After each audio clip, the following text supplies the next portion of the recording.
নমস্কার, আমি সুমিতা শাস্ত্রী। আজকে আবার এলাম আপনাদের কাছে একটা বিশেষ বিষয় নিয়ে আলোচনা করতে।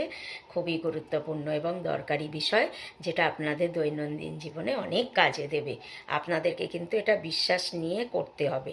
তো করে দেখুন আপনারা। এবার আপনাদেরকে বলবো যে আপনাদের কারোর যদি হাতে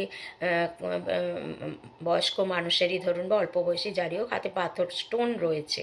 এবার সেই ব্যক্তি কোনো কারণে মারা গেছেন, ঠিক আছে।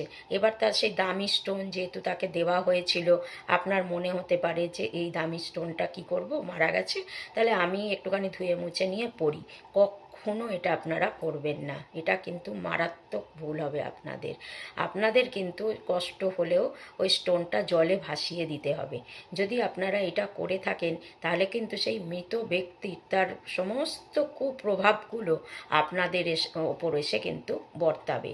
তো আপনারা এটা কখনো করবেন না। এবার যদি মনে করছেন যে আমি জলে দেব না, ঘরের স্মৃতি হিসেবে রেখে দেব, তাহলে সেটা যে খুব ভালো কাজ হবে সেটা নয়।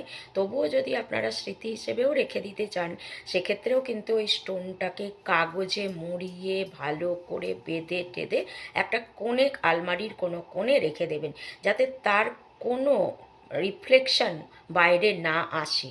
তবেই আপনারা কিন্তু তার থেকে মুক্তি পাবেন। আর না হলে আপনারা কিন্তু ওটা জলে ভাসিয়ে দেবেন। ঠিক আছে, এইটা আপনারা অবশ্যই করবেন। ভালো থাকুন, সুস্থ থাকুন।